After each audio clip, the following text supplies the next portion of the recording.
Happy Halloween, cockbites! Alright, that was our nice little introduction. Just shows how much we love you. Jordan, don't get sarcastic with the audience. Aww. Actually, get sarcastic with them as much as you like it. It doesn't matter. Ooh. Screw them. But, Ow!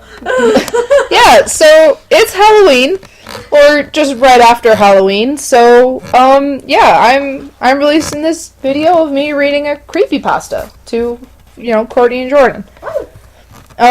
You can find this creepypasta on Tumblr if you just, Google Strangled Red. Oh my god, this one. Courtney already knows this one. I do. But, yeah. The best part about this is Jordan gets freaked out kind of easy. So we're gonna watch her expression the whole entire time. Oh, yeah. I hate you. Oh, that's okay. I love you Lucky too. for you, I have my smut to keep me calm. Alright. Keep calm smut on then. Yeah, she's on her phone. But, so, yeah, I'm just gonna be reading the Strangled Red creepypasta in honor of Halloween. I'm down. So, welcome to Maddie Reads Strangled Red. There are tons of stories about hacked Pokemon games. Some of them really quite neat, such as the one about a version where you get a ghost as a starter. Some are ridiculous as well. Silly stories about people dying after playing a game or the game talking to them. Don't these writers know that less is more when it comes to this stuff? Well, I digress. I grew interested in these hacked games that are apparently in a thrift store on eBay or handed out by homeless people to random passerby. I didn't have the pleasure of meeting those creepy people. I merely found this particular cartridge in a trash bin when the garbage truck backed into my neighbor's dumpster. I noticed the game and asked the trash man if I could take it, and he didn't seem to mind. It was thrown away, after all. I, of course, checked with my neighbor to confirm if they actually didn't want it, though they seemed perplexed, as though they'd never seen it in their life. Their son made a grab for it, a little boy who saw the Charizard on the cover, crying out, "Pokemon, I want, Mommy!" But his mother told him no, seeing as I found it. He didn't even have a Game Boy anyway. He just liked Pokemon. Thinking nothing more, I simply went home, looking at the cartridge sticker on the way. Just a plain old red version, the sticker torn slightly across the Charizard's neck, but that was expected with such an old game.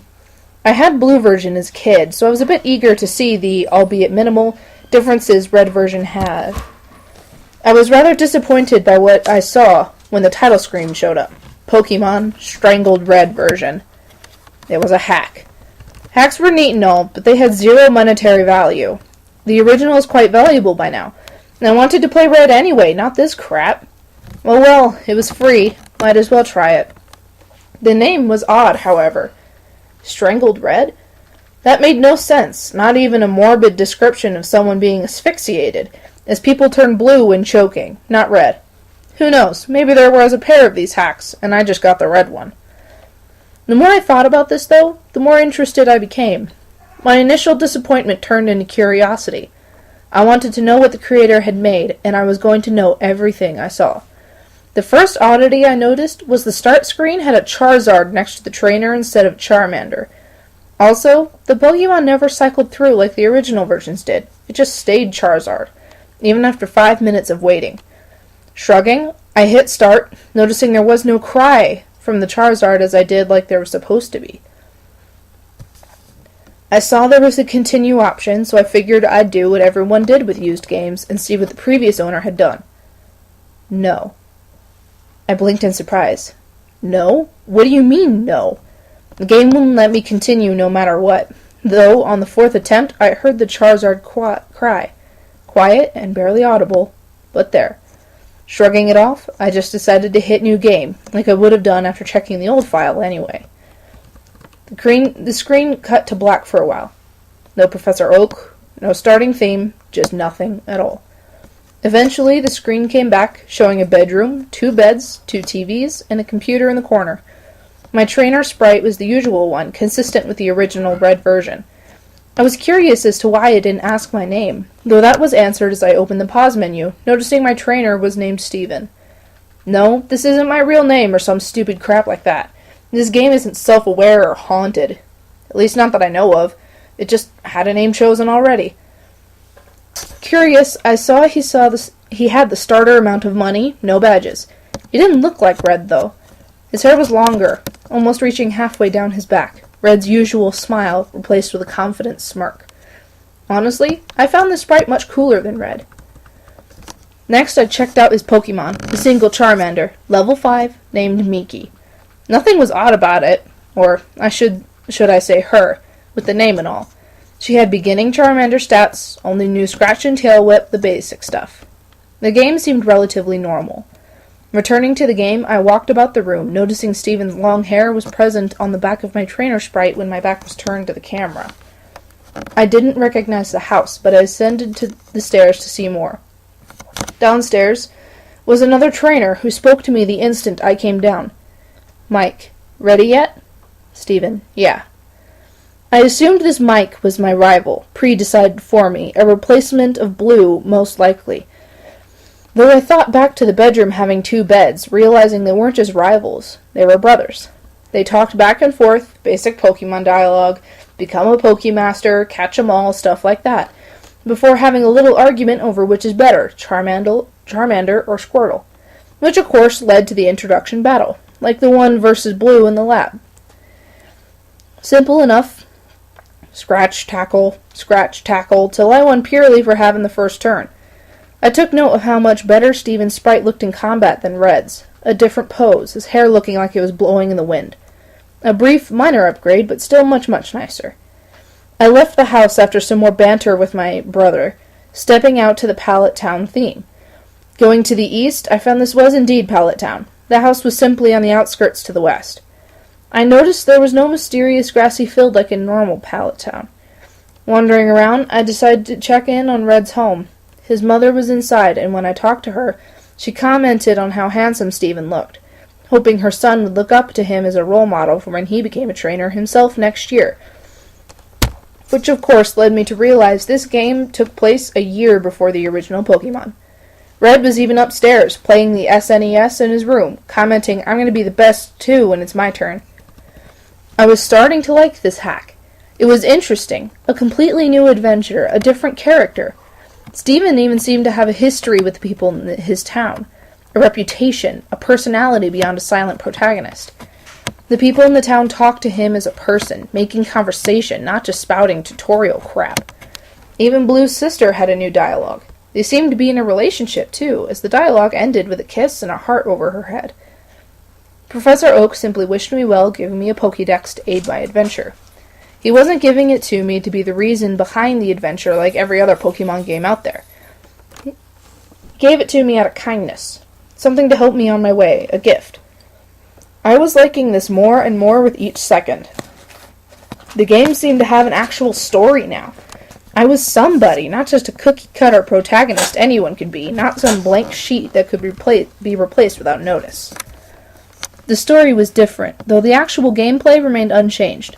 I went north like I was supposed to, went from town to town, collected badges, received the praise of the leaders. Steven's fame even seemed to spread, as some NPCs would talk like they knew him. I used Miki for every battle, and she was growing surprisingly fast. She handled Brock with ease, and even pounded Misty with no trouble at all. She wasn't as adversely affected by super effective attacks as others, did more damage than a regular Charmander. She was a veritable powerhouse. She even became a Charizard at the mere level of 25. Not bad at all, I must say. Things started to get weird, though, as soon as I reached Lavender Town. I know, Lavender Town is the focus behind every creepy story and the like, but it was the only place that was noticeably different. There was no Team Rocket invasion, which I found odd, though I did remember this was a year in the past, so the invasion wouldn't occur until Red's time. I tried to enter Pokemon Tower, aiming to get a Ghastly. That's when it got odd. Steven, I have no reason to be here. Steven wouldn't go into Pokemon Tower no matter what I did. This was weird. I mean, there are a million places in Kanto you really have no need to be. Little random houses with nothing but children NPCs, for example. Why was it here that Steven wouldn't enter? With a shrug, I figured I wouldn't need a Ghastly, seeing as Miki could handle anything. So I simply went on my way, Lavender Town serving no purpose other than a passageway with a Poké Center. The game progressed normally from there. The remaining gyms fell, and eventually I made my way to the Elite Four and defeated them. As with Blue, my brother, Mike, there was before me, initiating the championship battle, which Miki swept with ease. The aftermath of the battle was quite pleasant. None of the tension that was present between Red and Blue at the end of their match. The brothers congratulated each other on their progress and shook hands, for the screen went white. No Hall of Fame, nor any credits. When the screen came back, it was at the house again, the two brothers sitting at the computer, conversing with each other. Steven, I don't want to. Mike, come on, I just gotta borrow her for a second to finish the Pokédex. The entry won't register unless she recognizes me as master for just a second. But she's my Miki. I promise I'll give her back. Come on, please. I was a bit perplexed, so I hit no, to be cautious. Come on, please. No. Come on, please. I realized this would simply continue to loop until I hit yes, so I did, just to see what would happen. Alright, this will take just a sec, then we'll both be Pokemasters.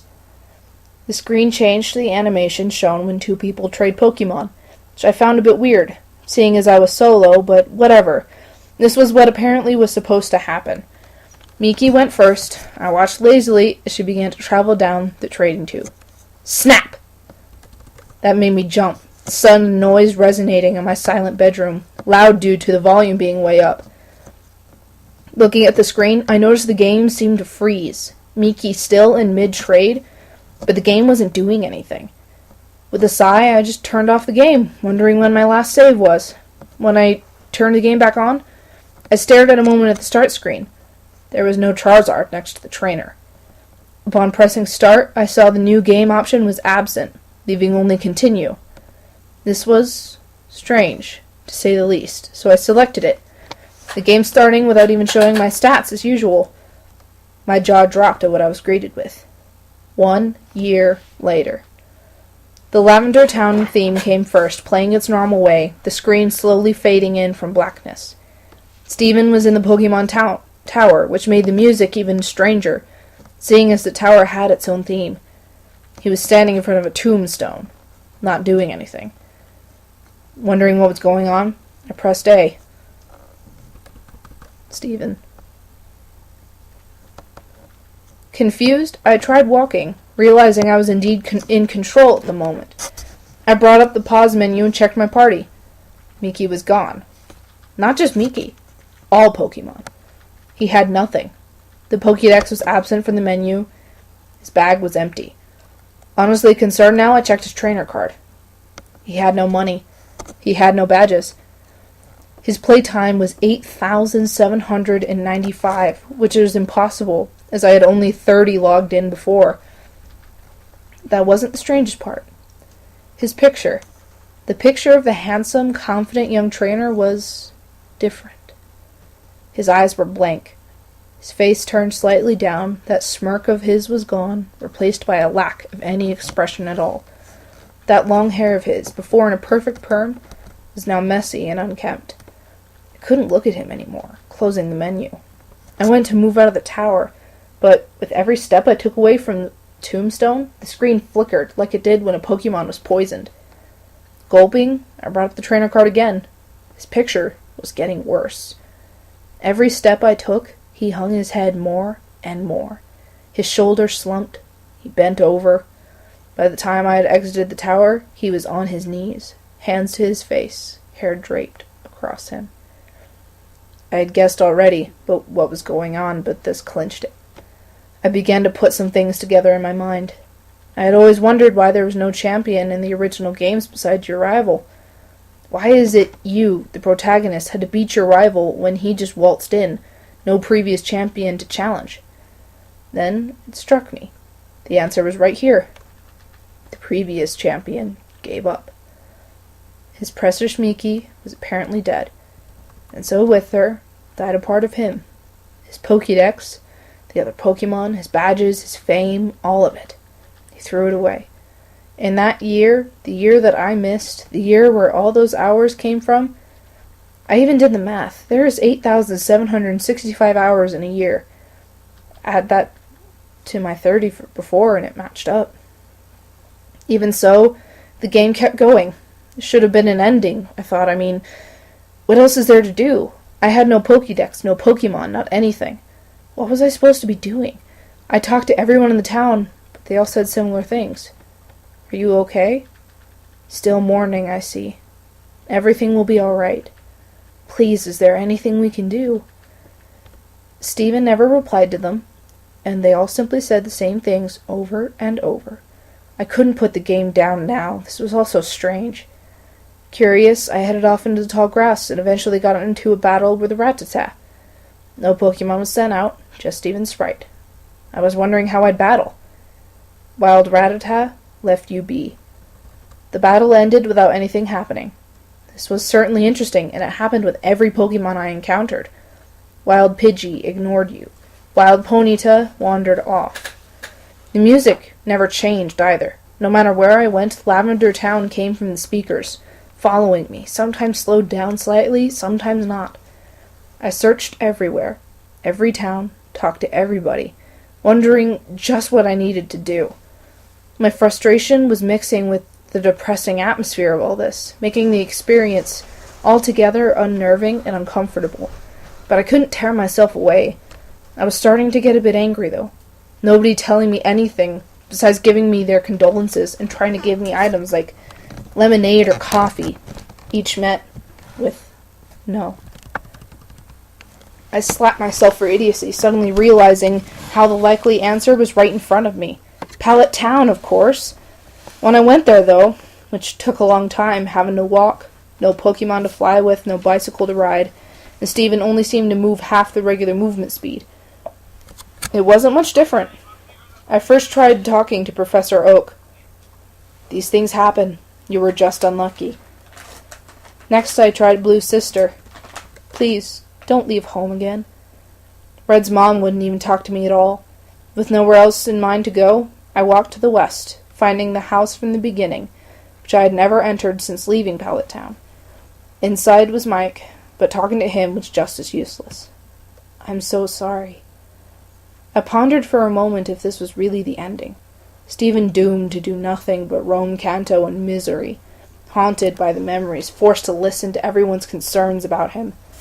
As a last-ditch effort to do anything, I went to the bedroom and walked over to the bed. I'm going to sleep. The screen faded to black for a moment, but then slowly faded back in, the world having a black tint to it. Mike's sprite laying in the other bed. I assumed this meant it was night. I'm going to do it. Do what? Again, I had no idea. Tried inspecting everything in the room. Nothing happened. As soon as I left the house, another dialogue. It can bring her back. It can do anything. What was it? Something that could do anything. I couldn't for the life of me figure it out. Wandering about, I tried leaving Pallet Town in the usual way. Not that way. He wouldn't go any further. I tried the homes. Screw them. I quirked my eyebrow at that, forgetting for a moment that this was not a real Pokemon game. The vulgarity just took me off guard. I continued to look around, but there was nowhere I could go, until I accidentally stepped into the ocean and Stephen walked right in, only the upper half of his sprite visible, like the swimmers you encounter in the Cerulean Gym. I didn't know he could swim. The missing one. Missing one? I paused for a minute. No, he couldn't possibly mean that. I hadn't tried the missing no trick on this hack yet, but it just fit too well. That had to be what he meant. I surfed all the way towards Cinnabar. I began to feel something was off, more so than this already was. Silence. The Lavender Town theme had stopped. There was no noise at all, nor were there any Pokemon. I just kept going, finding Cinnabar and surfing up and down the east coast. Lo and behold, Wild Missing No appeared. Mine. Wild Missing No was caught. What? Stephen didn't do anything. He just commanded that atrocity of broken data to join him. No, become his possession, and it did. I was getting more and more disturbed by this all. Checking the start menu, I saw Missing No was not in my party, but instead an item, making things even stranger. I checked this trainer card as well. Stephen had his back to me, his long hair draped behind him, his hands in his pockets, nothing else. Remembering what he had said at the start of this night, I realized what I had to do. I surfed to land and made my way northeast to, where else, Lavender Town. Along the way, I noticed all the trainers, oddly still out at this hour. Wouldn't look at Stephen, all of them turning when he passed, even those that were normally static. I tried talking to one of the officers in the guardhouse-type buildings. Just go. They all said the same thing, though one sent chills down my spine. Sometimes dead is best. My hands were sweating by this point. Stephen was about to try the impossible, something some would see as a crime against nature, which many of these people shared that opinion. I steeled myself. It's just a game, and I was going to complete it. It took an eternity to reach Pokemon Tower, but I got there eventually, taking a deep breath and heading towards the tombstone. I remembered which one. The image of Stephen standing before it was burned into my mind, after all. First, I tried inspecting it. Miki. Nothing happened. With a gulp, I opened the menu and selected Missing Note from the bag. Oak. Stephen, don't use it. I was reminded of when Professor Oak would magically tell you that you couldn't use a key item somewhere. Like when using the bicycle inside a building, though the message at the time was different, even worse. Stephen responded to it. In a world that cheated me, why should I play fair? Stephen used it.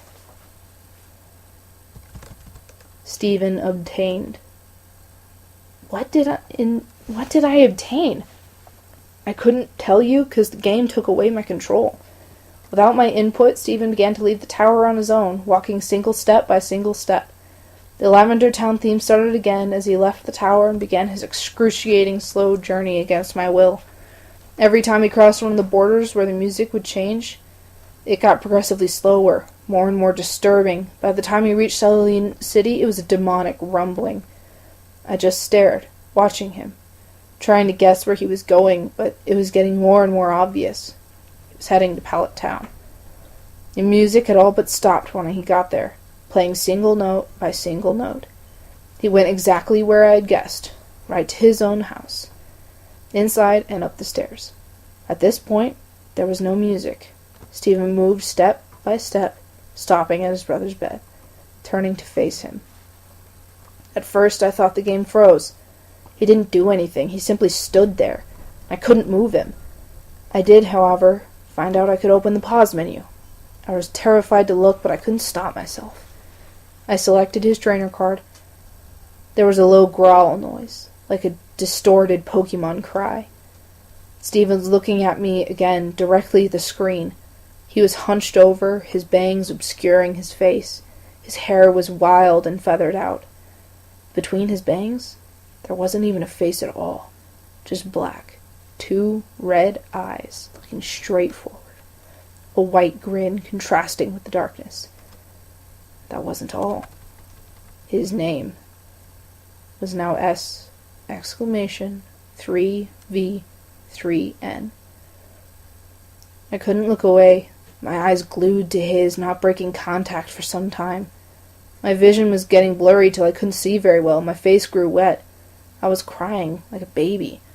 There was nothing I could do to hold back the tears. I was with this boy from the start. I built him up to greatness, and was then forced to watch his decline after a tragic accident, and now he was this thing, this abomination. I watched him go insane. Halting my tears, wiping my eyes, I closed out of the trainer card and tried to save the game, wanting to just quit. The game informed me this was impossible. Nothing can be saved now. The pause menu wouldn't close no matter what I did, so with no other option, I checked the bag. Nothing happened. I checked Pokemon, and there was one. A single sprite met me. It had 0 HP, its status, dead. Its name, $. I selected it, and I was greeted with 4 options. Status, it's her. Switch, never. Close, no. Strangle. My fingers shaking, I selected Strangle. and the menu closed, showing Stephen in the room again. Goodbye. Snap! The game shut itself off. I was more dumbfounded than frightened. In a bit of shock, I turned it back on, showing the title screen showing the manic Stephen and a horribly glitched Charizard. I pressed start, then continue. All I saw was a zoomed-out view of Pallet Town, showing Stephen's home to the west, tall grass surrounding it, those unmovable stones blocking it from the rest of the town. The image was completely static, no music, no movement, before fading to white, going back to the title screen. It was all as it had been when I first popped in. A trainer and a Charizard. I attempted to hit continue. No. And that's it. Damn. How was that? I hate you. It's okay, I Jordan. hate you. Hopefully you won't hate me after mine. No. Jason. Jordan's gonna cuddle with her dog now.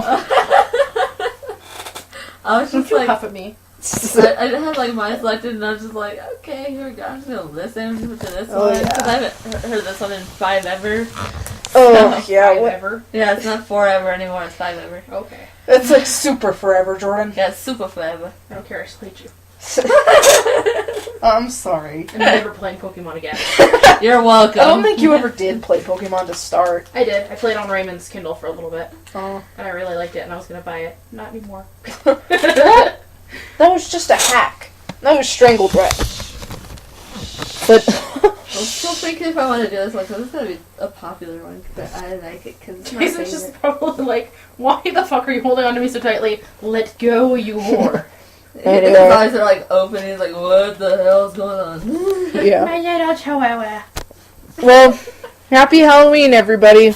Hopefully I didn't do too badly reading out the creepypasta. Jordan looks mad. So, If you don't hear from her after this, it's because I strangled her. She becomes Strangled Red. and you're actually red hair, so it works out. Actually, yeah, Strangled Red. Strangled redhead. Har har. Yeah, I'll stop now.